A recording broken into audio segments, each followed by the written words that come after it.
Tá, agora nesse vídeo eu vou começar a entrar um pouco mais na prática, né? Eu falei sobre a história do dinheiro, como ele surgiu, na verdade, o que de fato ele significa, né? Em relação àquela analogia que eu falei ali da camisa, do terno que você coloca para lavar, onde você tem um certificado, certo? Um certificado baseado no seu ouro, que é de fato o que dá o lastro dele. Então esse é o dinheiro de verdade. Agora eu quero começar a falar de algo mais prático, para você realmente entender na pele o problema e não ficar aquela coisa muito teórica, ok? Então imagine que você seja uma pessoa de classe média, certo? Você está ganhando ali, eu não sei como é que hoje está a classe média no Brasil, talvez a partir de R$ 1.500, R$ 2.000, R$ 3.000, R$ 5.000 por mês, não faz muita diferença. Mas você tem um salário fixo, certo? Aí você trabalha, vai trabalhando, de segunda a sexta-feira, você tem o seu salário no final do mês, você tem os impostos que você deve, e aí você percebe que ao longo do tempo, não necessariamente uma coisa muito rápida, mas ao longo dos meses, ao longo dos anos,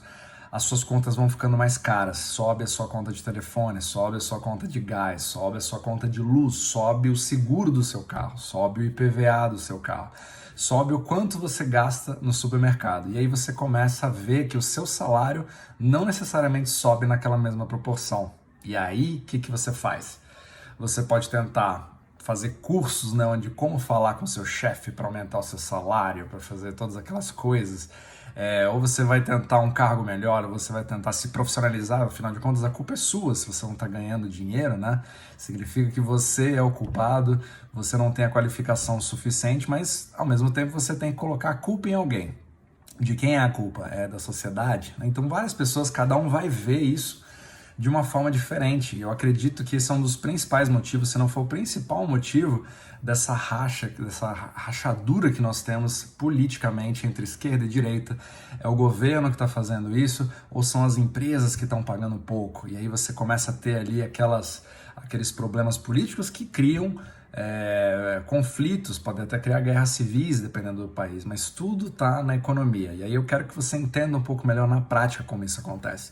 Então você tem algumas pessoas que estão, a classe média, que ela se vê cada vez mais esgoelada, digamos assim, né? Ela fica cada vez mais apertada e obviamente que você é obrigado a buscar novas fontes de renda. E aquela pessoa que tinha um emprego, ela acaba fazendo um complemento, geralmente ela busca fazer um Uber Eats, né? Alguma coisa nesse sentido. Você vê nos Estados Unidos, é muito normal você ver pessoas que têm 3 turnos de emprego, né, que tentam fazer várias coisas ao mesmo tempo, somente para manter as suas contas. Perceba que eu não estou falando de um salário que vai dar para você pagar as contas e ao mesmo tempo você fazer investimentos, ao mesmo tempo você guardar, ter uma poupança. A gente nem chega nisso, porque a maioria das pessoas ela está no ciclo inverso. E eu quero só te mostrar rapidamente aqui nesse vídeo um pouco de como isso acontece. Não sei se você lembra das gerações, a gente tem aquela geração dos baby boomers, né, que foi a geração dos nossos pais ou dos nossos avós, dependendo aí da sua idade. E eles, na verdade, surgiram de um movimento depois da Segunda Guerra Mundial. Como morreram muitas pessoas, milhões de pessoas, quando acabou a guerra, o pessoal ficou, obviamente, muito feliz, né? E quando você fica feliz, o que aconteceu? A gente teve uma explosão de população. Fizeram, sim, muito sexo, digamos assim, né? E aí você teve a maior explosão possível de população da história da humanidade. Eu não sei nem se isso vai ser repetido no futuro. Mas aí vem a parte que começa a criar as primeiras distorções que são visíveis no mercado, para você começar a entender onde que o nosso problema surge. Quando vê essa geração de baby boomers, aumentou a população dos Estados Unidos em quase 40%. A população mundial subiu em quase 30%. Foi uma explosão de novas pessoas que entraram no mercado de trabalho 15, 18, 20 anos depois. E essas pessoas aumentaram muito a pressão pelo quê? Por empregos. Elas aumentaram a pressão sobre o quê? Sobre todas as coisas. Elas aumentaram a pressão porque elas queriam comprar um novo carro, queriam comprar um novo apartamento, queriam comprar coisas, queriam viver o sonho americano que os seus pais tiveram, que tiveram uma fórmula onde basta eu ter um bom salário, eu posso guardar dinheiro todo mês e aí eu vou conseguir ter a prosperidade que eu tanto quero, vou poder passar isso para os meus filhos. Mas a partir da geração dos baby boomers, isso não funcionou. Por que aconteceu isso? Aconteceram duas coisas muito grandes. As pressões por novos consumo de apartamentos, carros, eletrodomésticos e todas essas coisas, obviamente, criaram uma inflação, uma pressão inflacionária baseada na procura, oferta e demanda, uma coisa que é de mercado. Isso é uma coisa que pode realmente acontecer porque não tinha tantas fábricas produzindo aquela quantidade que as pessoas necessitavam. Só que, ao mesmo tempo, o excesso de demanda por empregos fez com que as empresas falassem o seguinte: cara, se você não quiser esse emprego, tem outra pessoa que tem, eu ofereço tanto.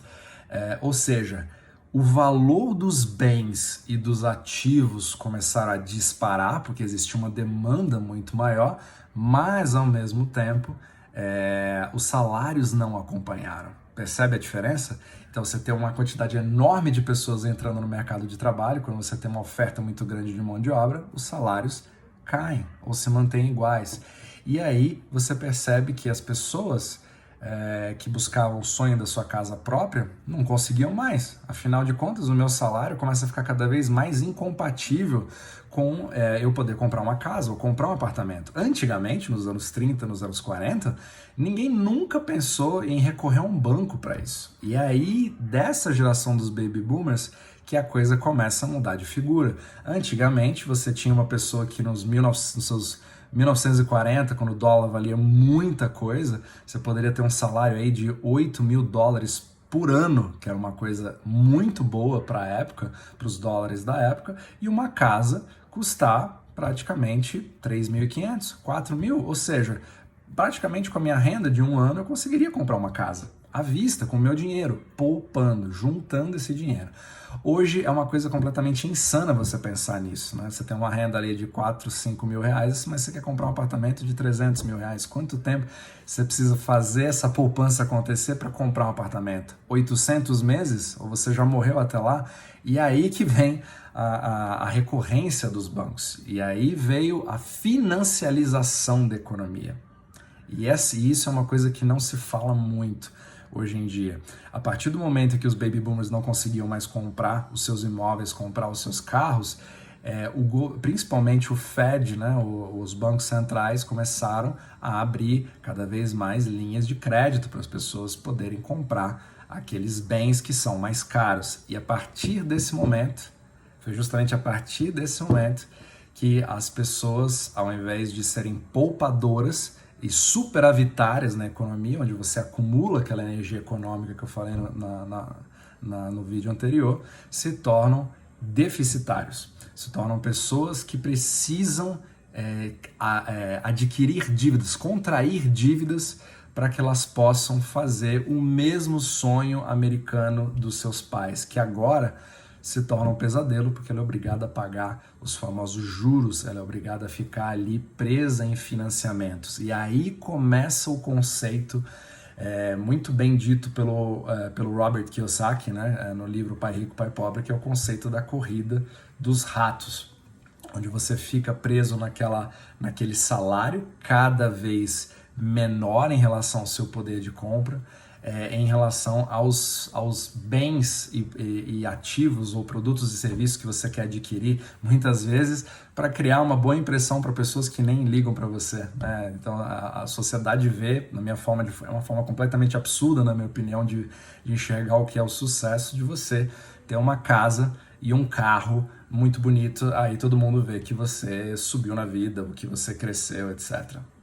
Sendo que, na verdade, existe um sistema maligno que acaba estando por trás disso. Existe ali uma isca para uma pegadinha que é muito, muito, muito complicada, que é difícil de você entender, como se fosse um imposto que é completamente invisível. E é sobre isso que eu quero falar cada vez mais. Aí você vai entender a inflação, o que realmente é a inflação, e não é o que você vê na televisão, nos jornais, ninguém entende. Eu demorei quase 6 anos para entender o processo da inflação, e é isso que eu quero começar a falar a partir de agora. Por que a classe média ela está sendo literalmente extinta nesse exato momento, e a gente vai ter 2 opções. Ou você realmente entende como o sistema funciona e começa a mudar a sua vida, ou você vai continuar na corrida dos ratos, que vai fazer com que a esteira corra cada vez mais rápido e você fique aí cada vez mais esgoelado e vai acabar diminuindo drasticamente a sua qualidade de vida nos próximos 5 anos. Beleza? A gente fala no próximo vídeo. Abraço.